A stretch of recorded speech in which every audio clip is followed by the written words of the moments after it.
TV 84 ਦੇ ਸਾਰੇ ਦਰਸ਼ਕਾਂ ਤੇ ਸਰੋਤਿਆਂ ਨੂੰ ਜੀ ਆਇਆਂ ਕਹਿੰਦੀਆਂ ਪ੍ਰੋਗਰਾਮ ਸੱਚੋ ਸੱਚ ਵਿੱਚ ਜਿਹੜੇ ਇਸ ਪ੍ਰੋਗਰਾਮ ਨਾਲ ਦੇਸ਼ਾਂ ਵਿਦੇਸ਼ਾਂ ਤੋਂ ਜੁੜ ਚੁੱਕੇ ਨੇ। ਖਾਲਿਸਤਾਨ ਅਫੇਅਰ ਸੈਂਟਰ ਦੇ ਸੰਚਾਲਕ ਡਾਕਟਰ ਅਮਨਜੀਤ ਸਿੰਘ ਰੋਜ਼ਾਨਾ ਦੀ ਤਰ੍ਹਾਂ ਸਟੂਡੀਓ 'ਚ ਮੇਰੇ ਨਾਲ ਸ਼ਾਮਿਲ ਨੇ। ਆਓ ਉਹਨਾਂ ਨਾਲ ਗੱਲਬਾਤ ਕਰਕੇ ਅੱਜ ਦੇ ਅਹਿਮ ਇਸ਼ੂਜ਼ ਉੱਪਰ ਉਹਨਾਂ ਦਾ ਤਜ਼ੀਆ ਜਾਣਦੇ ਹਾਂ। ਜੀ ਡਾਕਟਰ ਸਾਹਿਬ, ਵਾਹਿਗੁਰੂ ਜੀ ਕਾ ਖਾਲਸਾ, ਵਾਹਿਗੁਰੂ ਜੀ ਕੀ ਫਤਿਹ। हाँ जी नीलम कौर जी, ਤੁਹਾਨੂੰ ਵੀ ਤੇ ਦੁਨੀਆ ਭਰ 'ਚ ਬੈਠੇ ਸਾਡੇ ਬਹੁਤ ਹੀ ਪਿਆਰੇ ਸੋਹਣੇ ਸਿਆਣੇ TV 84 ਦੇ ਵਿਊਅਰਸ ਨੂੰ ਵੀ ਵਾਹਿਗੁਰੂ ਜੀ ਕਾ ਖਾਲਸਾ, ਵਾਹਿਗੁਰੂ ਜੀ ਕੀ ਫਤਿਹ। ਤੇ ਸਾਡੇ ਬਹੁਤ ਹੀ ਪਿਆਰੇ ਮੁਸਲਮਾਨ ਭੈਣਾਂ ਭਰਾਵਾਂ ਨੂੰ अस्सलाम वालेकुम। जी डॉक्टर साहब, जी आनू प्रोग्राम सचो सच विच बहुत शुक्रिया जी। डॉक्टर साहब, अज 7 सितंबर 2022 23 भादो नानकशाही संमत 554 ਦਾ ਦਿਨ ਹੈ ਤੇ ਡਾਕਟਰ ਸਾਹਿਬ ਪ੍ਰੋਗਰਾਮ ਸ਼ੁਰੂ ਕਰਨ ਤੋਂ ਪਹਿਲਾਂ ਅਸੀਂ ਪ੍ਰਦਰਸ਼ਕਾਂ ਤੇ ਸਰੋਤਿਆਂ ਨੂੰ ਹਮੇਸ਼ਾ ਤਰ੍ਹਾਂ ਦੱਸ ਵਿਊਅਰਸ, ਜੇ ਤੁਸੀਂ ਹੱਕ ਸੱਚ ਇਨਸਾਫ ਤੇ ਪੈਰਾ ਦਿੰਦਾ ਇੱਕੋ ਇੱਕ ਚੈਨਲ TV 84 ਨੂੰ ਦੇਖਣਾ ਚਾਹੁੰਦੇ ਹੋ ਤਾਂ ਤੁਸੀਂ ਦੇਖ ਸਕਦੇ ਹੋ Spectrum cable, RCN cable, Bell Fibe cable in Canada, roku, Jadoo box, ਸ਼ਾਵਾ, Facebook TV 84 ਦੀ ਐਪ ਰਾਹੀਂ online streaming and IP box ਤੇ ਤੁਸੀਂ TV 84 ਨੂੰ ਦੇਖ ਸਕਦੇ ਹੋ।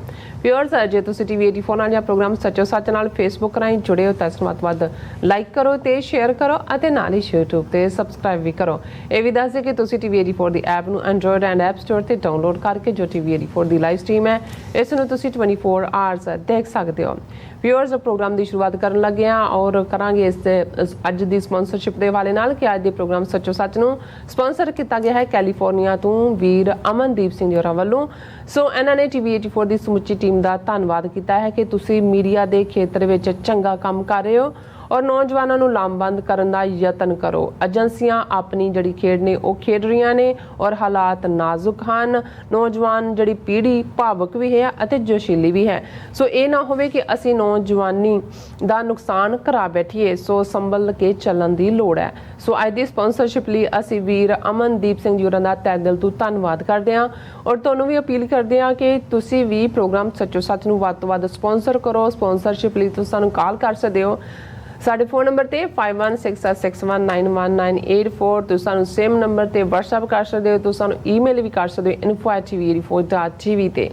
ਸੋ ਵਿਊਅਰਸ, ਪਹਿਲੇ ਸੈਗਮੈਂਟ ਦੇ ਵਿੱਚ ਗੱਲਬਾਤ ਕਰਾਂਗੇ ਕਿ ਅੱਜ ਮਹਾਨ ਸਿੱਖ ਫਿਲਾਸਫਰ, ਲਿਖਾਰੀ, ਬੁਲਾਰੇ ਅਤੇ ਸੁਧਾਰਕ ਭਾਈ ਦਿੱਤ ਸਿੰਘ ਜੀ ਦਾ ਜਿਹੜਾ 121ਵੀਂ ਜਿਹੜੀ ਹੈ ਉਹਨਾਂ ਦੀ ਇਹ ਬਰਸੀ ਹੈ। ਸੋ 19ਵੀਂ ਸਦੀ ਦੇ ਦੂਸਰੇ ਅੱਧ ਵਿੱਚ ਭਾਈ ਦਿੱਤ ਸਿੰਘ ਅਤੇ ਪ੍ਰੋਫੈਸਰ ਗੁਰਮੁਖ ਸਿੰਘ ਨੇ ਸਿੰਘ ਸਭਾ ਲੈ ਜਿਹੜੀ ਉਹ ਚਲਾਈ। ਸੋ ਜਿਸ ਦੀ ਬਦੌਲਤ ਸਿੱਖ ਕੌਮ ਵਿੱਚ ਇੱਕ ਨਵੀਂ ਰੂਹ ਫੂਕੀ ਗਈ। ਸੋ ਅੱਜ ਦਾ ਸਮੁੱਚਾ ਜਿਹੜਾ ਪ੍ਰੋਗਰਾਮ ਹੈ ਅਸੀਂ ਉਹਨਾਂ ਦੇ ਨਾਂ ਕਰ ਰਹੇ ਹਾਂ। ਸੋ ਅਸੀਂ ਚਾਹਾਂਗੇ ਕਿ ਤੁਸੀਂ ਸਾਡੇ ਨਾਲ ਇਸੇ ਤਰ੍ਹਾਂ ਬਣੇ ਰਹਿਣਾ। ਦੇਖਣ ਸੁਣਨ ਲਈ ਤੁਹਾਡਾ ਸਭ ਦਾ ਬਹੁਤ ਬਹੁਤ ਧੰਨਵਾਦ। ਜੀ ਡਾਕਟਰ ਸਾਹਿਬ, ਕੀ ਵਿਚਾਰਾਂ ਨੇ?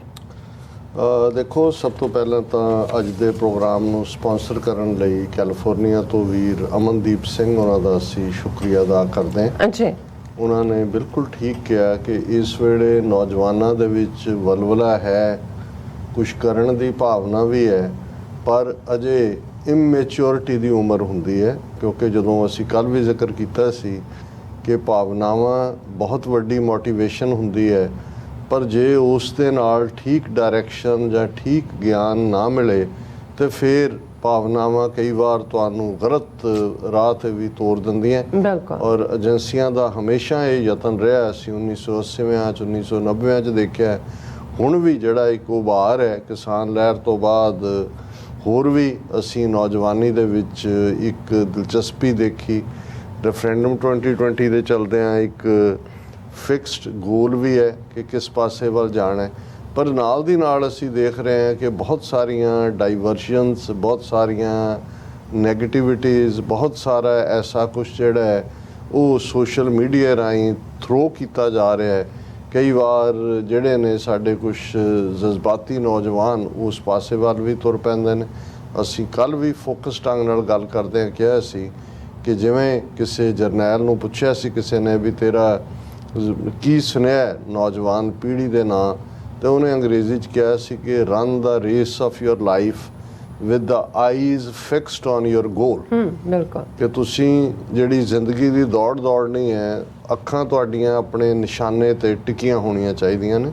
ਸੋ ਅਸੀਂ ਜਿਹੜੇ ਵੀ ਸਾਡੇ ਵੀਰ ਭੈਣਾਂ ਕੌਮੀ ਦਰਦ ਰੱਖਦੇ ਨੇ, ਕੌਮ ਲਈ ਕੁਛ ਕਰਨਾ ਚਾਹੁੰਦੇ ਨੇ, ਉਹਨਾਂ ਨੂੰ ਇਹੀ ਰਾਏ ਦਿਆਂਗੇ ਕਿ ਇਸ ਵੇਲੇ ਪੰਥ ਦੀ ਡਾਇਰੈਕਸ਼ਨ ਸਿਰਫ ਤੇ ਸਿਰਫ ਜਿਹੜੀ ਹੈ ਕੌਮੀ ਨਿਸ਼ਾਨੇ ਖਾਲਿਸਤਾਨ ਵੱਲ ਸਿੱਧਤ ਹੋਣੀ ਚਾਹੀਦੀ ਹੈ। ਹੋਰ ਕੋਈ ਵੀ ਚੀਜ਼ ਜਿਹੜੀ ਹੈ ਸਾਨੂੰ ਖੱਬੇ ਸੱਜੇ ਨਾ ਲਿਜਾਏ ਬਿਲਕੁਲ। ਔਰ ਅਸੀਂ ਬਚ ਕੇ, ਜਿਸ ਨੂੰ ਪੰਜਾਬੀ 'ਚ ਕਹਿੰਦੇ ਨੇ, ਬੋਝ ਕੇ ਕਦਮ ਰੱਖੀਏ। ਸਾਡਾ ਨੰਬਰ ਘੱਟ ਹੈ। ਸਾਡੀ ਜੇ ਅਸੀਂ ਵਾਰ ਆਫ ਐਟਰੀਸ਼ਨ ਦੇਖੀਏ ਤੇ ਕਿੰਨੀ ਵੱਡੀ ਸਟੇਟ, ਕਿੰਨੇ ਵੱਡੇ ਰੀਸੋਰਸਿਸ ਦੇ ਨਾਲ ਸਾਡੇ ਮਗਰ ਪਈ ਹੋਈ ਹੈ ਔਰ ਸਾਡੇ ਕੋਲ ਰੀਸੋਰਸ ਵੀ ਲਿਮਿਟਿਡ ਨੇ।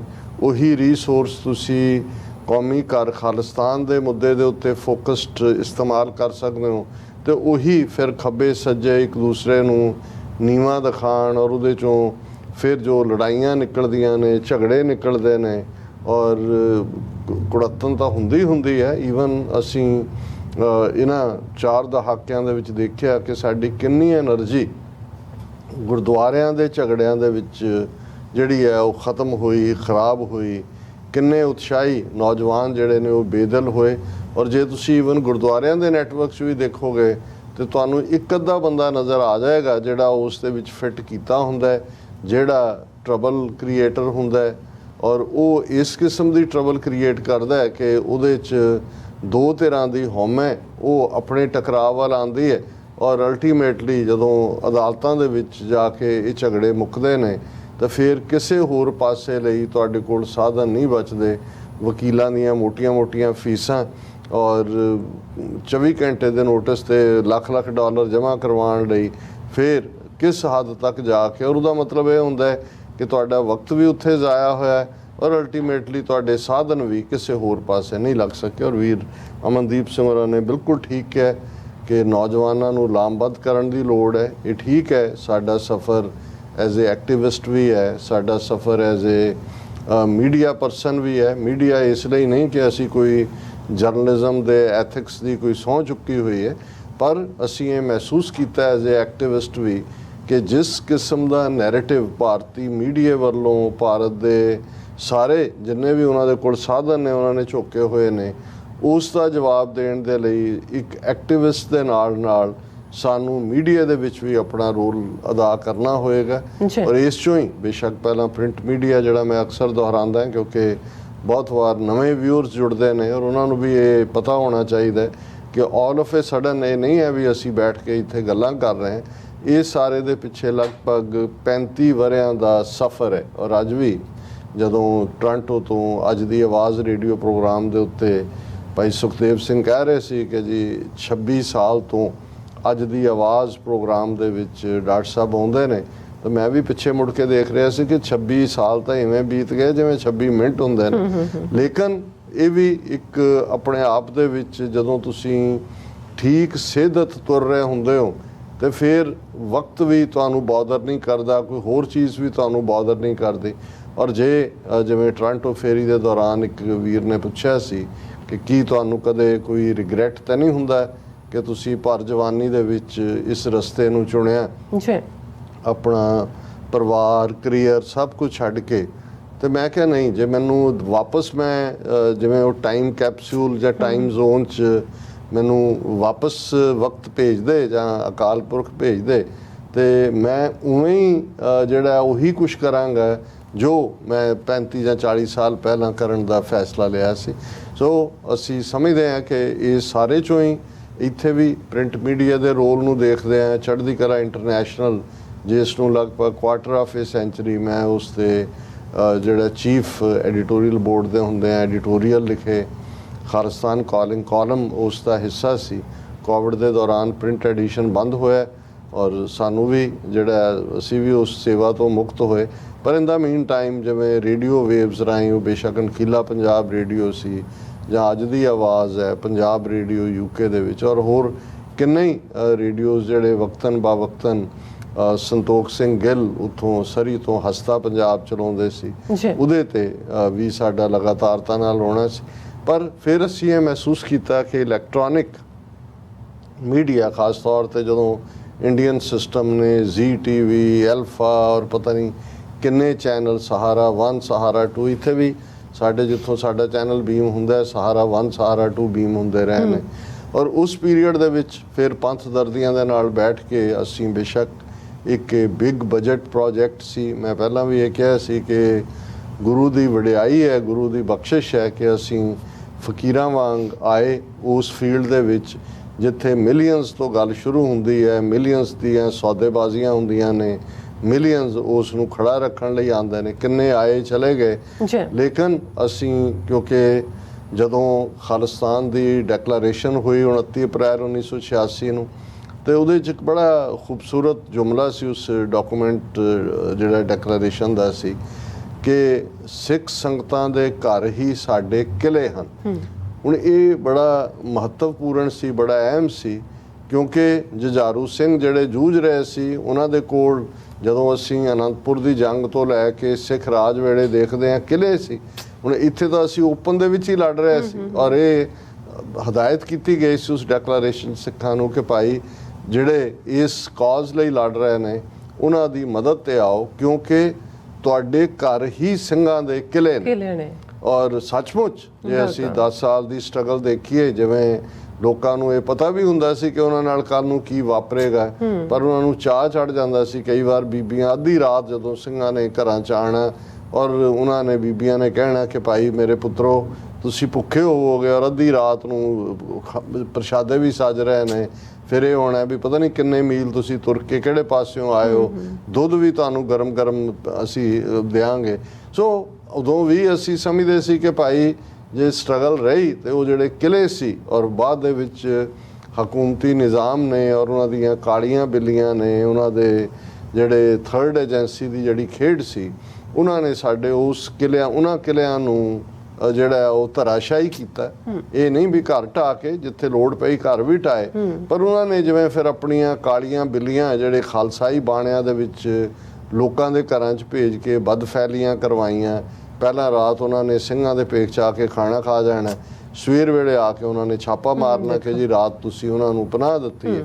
ਔਰ ਇਹ ਇੱਕ ਤਰੀਕਾ ਜਿਹਨੂੰ KP ਗਿੱਲ ਔਰ ਉਸ ਦੀਆਂ ਬਾਕੀ ਜਿਹੜੀਆਂ ਸਹਾਇਕ ਸਿਕਿਉਰਿਟੀ ਫੋਰਸਿਸ ਸੀ ਉਹਨਾਂ ਨੇ ਵਰਤਿਆ। ਲੋਕਾਂ ਦੇ ਵਿੱਚ ਇੱਕ ਭੰਬਲ ਭੂਸਾ ਆਇਆ, ਲੋਕ ਤਾਂ ਪਿਆਰ ਕਰਦੇ ਸੀ, ਉਹਨਾਂ ਦੇ ਪੁੱਤਰ ਸੀ, ਧਰਤੀ ਦੇ ਪੁੱਤਰ ਧੀਆਂ ਸੀ ਜਿਹੜੇ ਇਸ ਪਾਸੇ ਤੁਰੇ ਸੀ, ਪਰ ਇਸ ਦੇ ਨਾਲ ਜਿਹੜਾ ਉਹਨਾਂ ਨੇ ਸਾਡੇ ਉਹ ਕਿਲੇ ਜਿਹੜੇ ਨੇ ਉਹ ਢਾਏ। ਸੋ ਅਸੀਂ ਵੀ ਇੱਥੇ ਜਦੋਂ ਇਸ ਮੀਡੀਆ ਪ੍ਰੋਜੈਕਟ ਨੂੰ ਇਸ ਲੈਵਲ ਦੇ ਜਿਹੜਾ ਉਹ ਸ਼ੁਰੂਆਤ ਕੀਤੀ ਤਾਂ ਸਾਨੂੰ ਇਹੀ ਭਰੋਸਾ ਸੀ ਕਿ ਭਾਈ ਸਾਡੇ ਬੈਂਕ ਸਾਡੀਆਂ ਸੰਗਤਾਂ ਨੇ, ਔਰ ਸਾਡੇ ਕੋਲ ਭਾਵੇਂ ਹੋਰ ਸਾਧਨ ਨਾ ਹੋਣ, ਔਰ ਮੈਂ ਇਹ 10 ਸਾਲ ਬੀਤਣ ਬਾਅਦ ਦਸੰਬਰ ਇਸ ਵਰੇ ਦੇ ਵਿੱਚ 10 ਸਾਲ ਪੂਰੇ ਹੋ ਜਾਣੇ ਨੇ, ਅਸੀਂ ਇਹ ਦਾਅਵੇ ਨਾਲ ਕਹਿ ਸਕਦੇ ਹਾਂ ਕਿ ਗੁਰੂ ਦੀ ਰਹਿਮਤ ਦੇ ਨਾਲ ਅਸੀਂ ਜਿਹੜੇ ਹੈ ਉਹ ਉਪਰਾਮ ਨਹੀਂ ਹੋਏ, ਕਿਉਂਕਿ ਸਿੱਖ ਸੰਗਤਾਂ ਨੇ ਸਾਡਾ ਸਾਥ ਦਿੱਤਾ ਹੈ। 2-2.5 ਵਰੇ ਕੋਵਿਡ ਦੇ ਕ੍ਰਾਈਸਿਸ ਦੇ ਚੱਲਦਿਆਂ ਵੀ ਇਹ ਜਿਹੜਾ ਅਦਾਰਾ ਹੈ ਇਹ ਜਾਰੀ ਰਿਹਾ, ਔਰ ਅਸੀਂ ਆਸ ਕਰਦੇ ਹਾਂ ਜਿਵੇਂ ਸਾਨੂੰ ਕੈਨੇਡਾ ਦੀਆਂ, ਟੋਰਾਂਟੋ, ਮੌਂਟਰੀਆਲ ਦੀਆਂ ਸੰਗਤਾਂ ਨੇ ਹੁੰਗਾਰਾ ਦਿੱਤਾ, ਜੇ ਇਵੇਂ ਹੀ ਸਾਨੂੰ ਮਦਦ ਮਿਲਦੀ ਰਹੀ, ਕੋਆਪਰੇਸ਼ਨ ਰਹੀ, ਤੇ ਸਤਿਗੁਰੂ ਨੇ ਰਹਿਮਤ ਕੀਤੀ। ਮੈਂ ਅਕਸਰ ਇਹ ਯਾਦ ਵੀ ਕਰਦਾ ਹਾਂ ਡਾਕਟਰ ਰਣਜੀਤ ਸਿੰਘ ਜਿਹੜੇ ਸਾਡੀ ਬੇਸਿਕ ਉਸ ਟੀਮ ਦਾ ਹਿੱਸਾ ਸੀ, ਰਾਦਰ ਇੱਕ ਫਾਊਂਡਿੰਗ ਫਾਦਰ ਵਾਂਗ ਸਨ TV 84 ਦੇ। ਉਹਨਾਂ ਦਾ ਇਹ ਡ੍ਰੀਮ ਸੀ ਕਿ ਇਸ ਨੂੰ ਅਸੀਂ ਸਿੱਖਾਂ ਦਾ ਅਲ ਜਜ਼ੀਰਾ ਬਣਾਉਣਾ ਹੈ। ਹਾਲਾਂ ਅਸੀਂ ਕੋਈ ਬਹੁਤਾ ਉਹਦੇ ਨੇੜੇ ਤੇੜੇ ਵੀ ਨਹੀਂ ਹੈ, ਲੇਕਿਨ ਘੱਟੋ ਘੱਟ ਹੁਣ ਜਿੱਥੇ ਵੀ ਕਿਤੇ TV 84 ਦੇ ਲੋਗੋ ਵਾਲਾ ਕੈਮਰਾ ਆਉਂਦਾ ਹੈ ਔਰ ਆਲੇ ਦੁਆਲੇ ਆਵਾਜ਼ ਹੁੰਦੀ ਹੈ ਵੀ ਆ ਗਏ TV 84 ਵਾਲੇ ਵੀ ਆ ਗਏ। ਸੋ ਉਹਨਾਂ ਨੂੰ ਇਹ ਸਾਡੀ ਪਛਾਣ ਹੈ। ਪੰਜਾਬ ਦੇ ਵਿੱਚ ਵੀ, ਦਿੱਲੀ 'ਚ ਵੀ ਸਾਡੀ ਟੀਮਾਂ ਜਿਹੜੀਆਂ ਨੇ ਉਹ ਬੜੀ ਮਿਹਨਤ ਦੇ ਨਾਲ ਕੰਮ ਕਰ ਰਹੀਆਂ ਨੇ, ਔਰ ਅਸੀਂ ਇਹੀ ਗੁਰੂ ਚਰਨਾਂ 'ਚ ਅਰਦਾਸ ਕਰਦੇ ਹਾਂ ਕਿ ਸਤਿਗੁਰੂ ਹਿੰਮਤ ਦੇਣ। ਜੇ ਅਸੀਂ ਇਸ, ਕਿਉਂਕਿ ਜਦੋਂ ਇਹਦਾ ਨਾਂ ਵੀ TV 84 ਤਜਵੀਜ਼ ਕੀਤਾ ਗਿਆ ਤੇ 84 ਜਿੱਥੇ ਜੂਨ ਔਰ ਨਵੰਬਰ 84 ਦੇ ਘੱਲੂਘਾਰਿਆਂ ਦੀ ਯਾਦ ਦਹਾਨੀ ਸੀ, ਉੱਥੇ ਜਿਹੜਾ ਹੈ ਉਹ ਸਾਨੂੰ ਇਹ ਵੀ ਯਾਦ ਦਹਾਨੀ ਕਰਵਾਉਂਦਾ ਸੀ ਕਿ ਦਰਬਾਰ ਸਾਹਿਬ ਦੇ ਹਮਲੇ ਤੋਂ ਬਾਅਦ ਜਿਵੇਂ ਸੰਤ ਪਿੰਡਾਂ ਵਾਲਿਆਂ ਦੇ ਬਚਨ ਸਨ ਕਿ ਖਾਲਿਸਤਾਨ ਦੀ ਨੀਂਹ ਰੱਖੀ ਜਾਵੇਗੀ। ਸੋ TV 84 ਇਹਨਾਂ 38 ਵਰਿਆਂ ਦੇ ਇਸ ਸੰਘਰਸ਼ ਨੂੰ ਆਪਣੇ ਅੰਦਾਜ਼ ਦੇ ਵਿੱਚ ਸਾਡੀ ਕੋਸ਼ਿਸ਼ ਹੁੰਦੀ ਹੈ ਵੀ ਅਸੀਂ ਫੈਕਟਸ ਨੂੰ ਸਾਹਮਣੇ ਲਿਆਈਏ, ਔਰ ਅਸੀਂ ਰਿਪੀਟਡਲੀ ਇਹ ਗੱਲ ਕਹਿੰਦੇ ਹਾਂ। ਮੈਂ ਆਪਣੇ ਆਲਮੋਸਟ ਹਰ ਐਡਰੈਸ ਦੇ ਵਿੱਚ ਵੀ ਕਹੀ ਕਿ ਸਾਡੀ ਲੜਾਈ 18ਵੀਂ ਸਦੀ 'ਚ ਇਸਲਾਮ ਦੇ ਖਿਲਾਫ ਨਹੀਂ ਸੀ। ਮੁਗਲਿਆ ਸਲਤਨਤ ਜਾਂ ਦਰਾ ਖੈਬਰ ਪਾਰ ਦੇ ਹਮਲਾਵਰ ਜਿਹੜੇ ਪੰਜਾਬ ਦੀ ਦੌਲਤ ਨੂੰ ਲੁੱਟਦੇ ਸੀ, ਪੰਜਾਬ ਨੂੰ ਬੇਪਤ ਕਰਦੇ ਸੀ, ਉਸ ਦੇ ਉੱਤੇ ਖਾਲਸੇ ਨੇ ਪੰਜਾਬ ਦੇ ਲੋਕਾਂ ਦਾ ਹੱਕ ਜਿਹੜਾ ਹੈ ਉਹ ਬਰਕਰਾਰ ਰੱਖਣ ਦੇ ਲਈ ਸੰਘਰਸ਼ ਵਿੱਢਿਆ। ਔਰ ਇਹੀ ਨਾਰਾ ਸੀ ਕਿ ਪੰਜਾਬ ਦੌਲਤ ਯਾਹੀ ਤੇ ਸਿੱਖ ਖਾਹੇ, ਦੱਖਣੀ ਪੱਛਮੀ ਕਿਮ ਲੈ ਜਾਹੇ, ਕਿ ਇਹ ਪੰਜਾਬ ਦੀ ਦੌਲਤ ਪੰਜਾਬ ਦੇ ਲੋਕਾਂ ਲਈ ਹੈ। ਦੱਖਣ ਤੋਂ ਆਉਣ ਵਾਲੇ ਹਮਲਾਵਰ, ਦੱਖਣ ਮਰਾਠੇ 2 ਸਾਲ ਪੰਜਾਬ 'ਚ ਬੈਠੇ ਰਹੇ, ਔਰ ਪੱਛਮ ਤੋਂ ਆਉਣ ਵਾਲੇ ਦਰਾ ਖੈਬਰ ਪਾਰ ਤੋਂ, ਜਿਨ੍ਹਾਂ ਦਾ ਇੱਕ ਲੰਬਾ ਇਤਿਹਾਸ ਰਿਹਾ, ਇਹਨਾਂ ਨੂੰ ਅਸੀਂ ਲੁੱਟਣ ਨਹੀਂ ਦਿਆਂਗੇ। ਇਸੇ ਤਰ੍ਹਾਂ ਜੇ ਅਸੀਂ ਅੱਜ ਖਾਲਿਸਤਾਨ ਦੀ ਸਟਰਗਲ ਦੀ ਗੱਲ ਕਰਦੇ ਹਾਂ ਪਿਛਲੇ 38 ਵਰ੍ਹਿਆਂ ਤੋਂ, ਤਾਂ ਇਸ ਗੱਲ ਦਾ ਧਿਆਨ ਰਹੇ ਕਿ ਸਾਡੀ ਲੜਾਈ ਕੋਈ ਹਿੰਦੂਆਂ ਦੇ ਖਿਲਾਫ ਨਹੀਂ ਹੈ, ਹਿੰਦੂ ਧਰਮ ਦੇ ਖਿਲਾਫ ਨਹੀਂ ਹੈ, ਇੰਡੀਅਨ ਸਟੇਟ ਦੇ ਖਿਲਾਫ ਹੈ।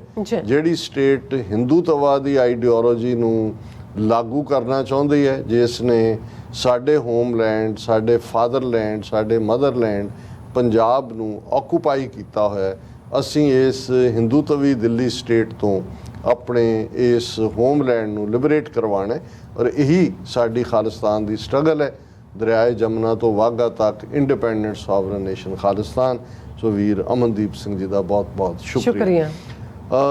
ਕੌਮਾਂ ਦੀ ਜ਼ਿੰਦਗੀ 'ਚ ਉਭਾਰ, ਜਾਂ ਜਿਸ ਨੂੰ ਅਸੀਂ ਜਵਾਰ ਕਵਾਂਗੇ, ਸਮੁੰਦਰੀ ਤੂਫਾਨ ਦੀ ਤੇ ਭਾਟਾ, ਉਭਾਰ ਤੇ ਨਿਢਾਲਤਾ, ਇਹ ਆਉਂਦੀਆਂ ਰਹਿੰਦੀਆਂ ਨੇ, ਕਿਉਂਕਿ ਇਹ ਇਕੱਲਾ ਸਾਡੇ ਨਾਲ ਨਹੀਂ। ਜਦੋਂ ਅਸੀਂ 7-8 ਹਜ਼ਾਰ ਸਾਲ ਦੀ ਇਨਸਾਨੀ ਤਾਰੀਖ ਦੇਖਦੇ ਹਾਂ, ਵੱਡੇ ਵੱਡੇ empire, Roman empire, Ottoman empire, Chinese civilisation, British empire, ਕਿੱਥੋਂ ਕਿੱਥੇ ਜਿਨ੍ਹਾਂ ਦੇ ਰਾਜ ਕਦੇ ਸੂਰਜ ਨਹੀਂ ਸੀ ਡੁੱਬਦਾ, ਕਿੱਥੇ ਜਾ ਕੇ ਉਹ ਡਿੱਗਦੇ ਨੇ, ਕਿਉਂਕਿ ਹਰ ਚੀਜ਼ ਦਾ ਇੱਕ ਪੀਰੀਅਡ ਹੁੰਦਾ ਹੈ। ਇਹ ਵੱਖਰੀ ਗੱਲ ਹੈ ਕਿ ਜਿੱਥੇ ਸਿੱਖਾਂ ਨੇ ਇੱਕ ਪੂਰੀ ਸਦੀ 1699 ਤੋਂ 1799 ਤੱਕ ਸੰਘਰਸ਼ ਕੀਤਾ ਰਾਜਸੀ ਆਪਣੀ ਸੋਵਰਨਿਟੀ ਦੇ ਲਈ, ਸਾਡਾ ਰਾਜ ਭਾਵੇਂ ਥੋੜ੍ਹਾ ਚਿਰਾ ਲਗਭਗ ਅੱਧੀ ਸਦੀ ਰਿਹਾ, ਅੱਧੀ ਸਦੀ ਜਿਹੜਾ 30-40 ਸਾਲ ਅਸੀਂ ਮਿਸਲਾਂ ਦੇ ਪੀਰੀਅਡ ਨੂੰ ਕਹਿ ਸਕਦੇ, ਜਿਹੜਾ ਇਨ ਐਂਡ ਆਊਟ ਸੀ, ਸਥਾਪਤੀ ਬਾਬਾ ਬੰਦਾ ਸਿੰਘ ਬਹਾਦਰ ਨਾਲ 1710 'ਚ ਹੋਈ।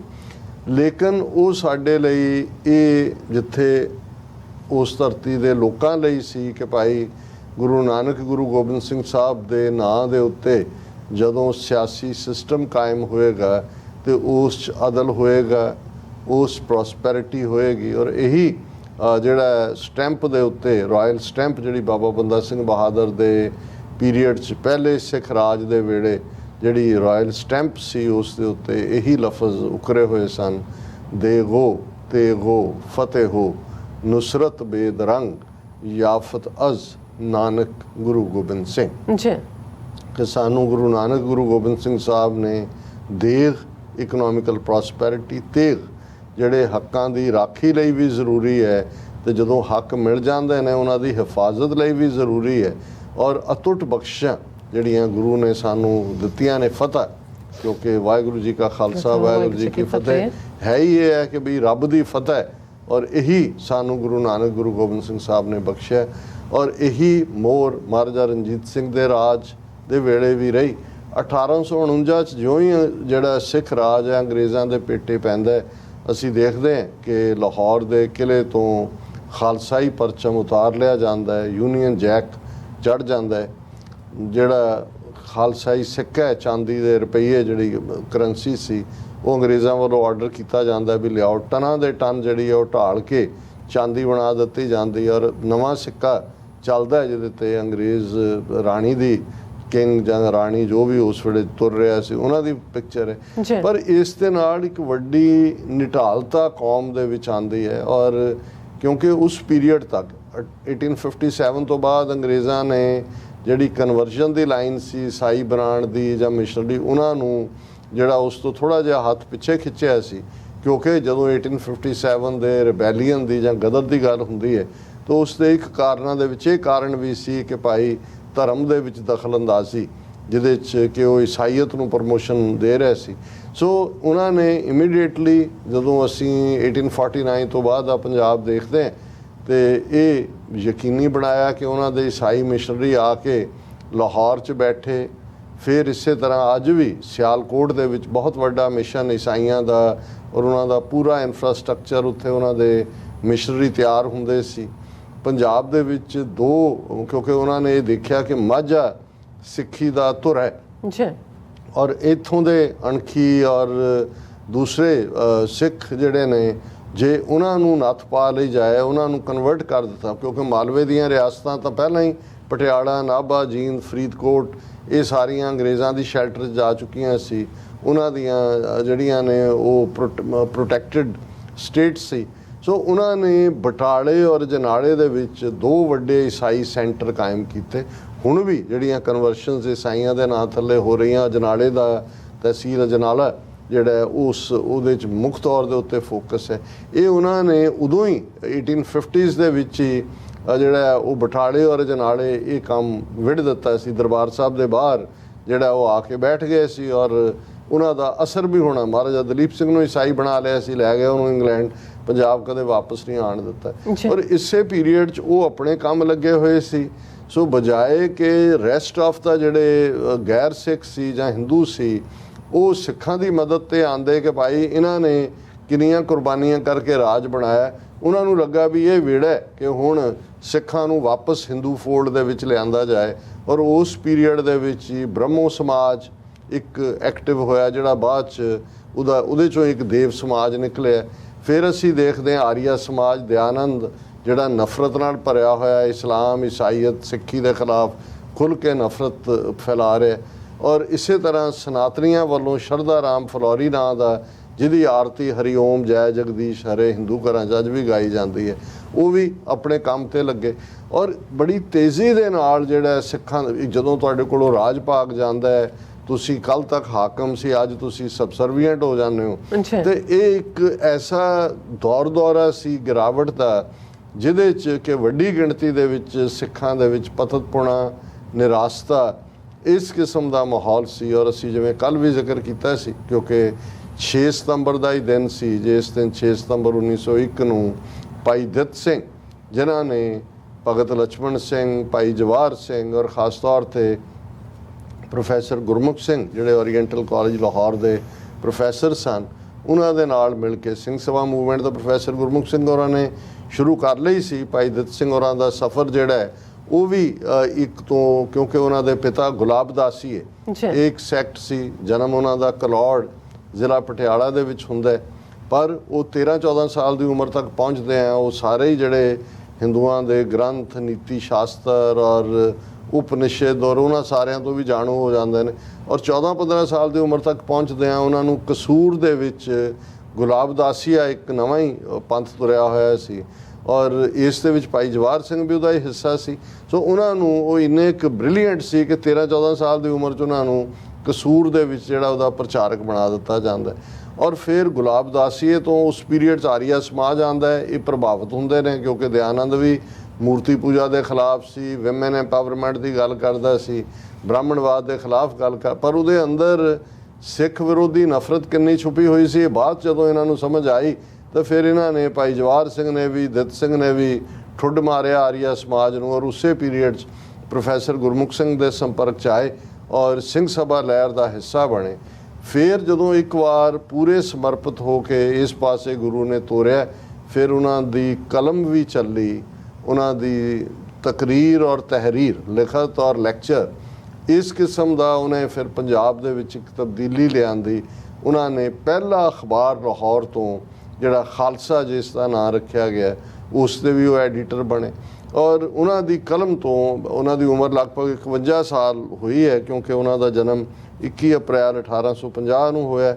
6 ਸਤੰਬਰ 1901 ਨੂੰ ਉਹ ਗੁਰਪੁਰੀ ਜਾ ਵਿਰਾਜੇ। ਪਰ ਇਹਨਾਂ 51 ਸਾਲ ਦੀ ਉਮਰ 'ਚ ਮੈਂ ਕੱਲ 50 ਦੇ ਕਰੀਬ ਉਹਨਾਂ ਦੇ ਵੱਲੋਂ ਲਿਖੀਆਂ ਕਿਤਾਬਾਂ ਦਾ ਜ਼ਿਕਰ ਕੀਤਾ ਸੀ, ਪਰ ਮੈਂ ਫਰਦਰ ਦੇਖਿਆ ਕਿ ਲਗਭਗ 72 ਕਿਤਾਬਾਂ ਉਹਨਾਂ 'ਚੋਂ ਕੁਛ ਸ਼ਾਇਦ ਅਣਛਪੀਆਂ ਨੇ ਜਾਂ ਸਾਡੀ ਪਹੁੰਚ ਤੱਕ ਨਹੀਂ ਨੇ ਔਰ ਉਹਨਾਂ 'ਚੋਂ ਬਹੁਤ ਸਾਰੀਆਂ ਜਿਨ੍ਹਾਂ ਦੇ ਵਿੱਚ ਅੱਜ ਵੀ ਜਦੋਂ ਤੁਸੀਂ ਉਹਨਾਂ ਨੂੰ ਪੜ੍ਹਦੇ ਉਹਨਾਂ ਦੀ ਕਲਮ ਦੇ ਵਿੱਚ ਹਾਸ ਰਸ ਵੀ ਹੈ, ਉਹਨਾਂ ਦੀ ਕਲਮ ਦੇ ਵਿੱਚ ਡੀਪ ਫਿਲਾਸਫੀ ਵੀ ਹੈ ਔਰ ਉਹਨਾਂ 'ਚ ਗੁਰੂ ਨਾਨਕ ਪ੍ਰਬੋਧ, ਗੁਰੂ ਅਰਜਨ ਚਰਿਤਰ, ਦੰਭ ਵਿਦਾਰਣ, ਦੁਰਗਾ ਪ੍ਰਬੋਧ, ਪੰਥ ਪ੍ਰਬੋਧ, ਰਾਜ ਪ੍ਰਬੋਧ ਔਰ ਇਸ ਤੋਂ ਇਲਾਵਾ ਉਹਨਾਂ ਨੇ ਭਾਈ ਤਾਰਾ ਸਿੰਘ ਵਾਂ, ਭਾਈ ਸੁਬੇਗ ਸਿੰਘ, ਮਤਾਬ ਸਿੰਘ ਮੀਰਾ ਕੋਟੀਏ, ਭਾਈ ਤਾਰੂ ਸਿੰਘ ਐਂਡ ਬੋਤਾ ਸਿੰਘ, ਗਰਜਾ ਸਿੰਘ, ਇਹਨਾਂ ਦੇ ਉੱਤੇ ਵੀ ਉਹਨਾਂ ਨੇ ਛੋਟੇ-ਛੋਟੇ ਪੈਂਫਲੇਟ ਲਿਖੇ। ਨਾਈਸ। ਔਰ ਉਹਨਾਂ ਦਾ ਮੈਂ ਕੱਲ ਵੀ ਇਹ ਕਿਹਾ ਸੀ ਕਿ ਮੇਰੇ ਲਈ ਜਦੋਂ ਮੈਂ ਇਸ ਫੀਲਡ ਦੇ ਵਿੱਚ ਦੇਖਦਾ ਜਦੋਂ ਤੁਸੀਂ ਪੰਥਕ ਸੇਵਾ ਚਾਹੁੰਦੇ ਹੋ, ਇਹ ਰਸਤਾ ਸੌਖਾ ਨਹੀਂ ਹੈ। ਬਿਲਕੁਲ। ਔਰ ਇਸ ਵਾਰ ਜਦੋਂ ਮੈਂ ਟੋਰਾਂਟੋ ਵਿਜ਼ਿਟ ਕਰ ਰਿਹਾ ਸੀ ਤੇ ਭਾਈ ਹਰਜਿੰਦਰ ਸਿੰਘ ਮੈਨੂੰ ਲਾਈਟਰ ਅੰਦਾਜ਼ ਪੁੱਛ ਰਹੇ ਸੀ ਕਿ ਡਾਕਟਰ ਸਾਹਿਬ ਅਜੇ ਵੀ ਤੁਹਾਨੂੰ ਕੋਈ ਪੁੱਛਦਾ ਵੀ ਤੁਹਾਡਾ ਪਿੰਡ ਕਿਹੜਾ ਹੈ? ਕਿਉਂਕਿ ਜਦੋਂ ਅਸੀਂ ਸ਼ੁਰੂਆਤ ਕੀਤੀ, ਇੱਕ ਵੱਡੇ ਕ੍ਰਿਟਿਸਿਜ਼ਮ ਜਾਂ ਇੱਕ ਜਿਹੜੇ ਲੋਕ ਨੈਗੇਸ਼ਨ 'ਚ ਯਕੀਨ ਰੱਖਦੇ ਨੇ, ਉਹਨਾਂ ਨੇ ਇਸ ਨੂੰ ਇੱਕ ਆਧਾਰ ਬਣਾ ਕੇ ਉਹਨਾਂ ਦਾ ਇੱਕ ਆਪਣਾ ਏਜੰਡਾ ਹੋਏਗਾ।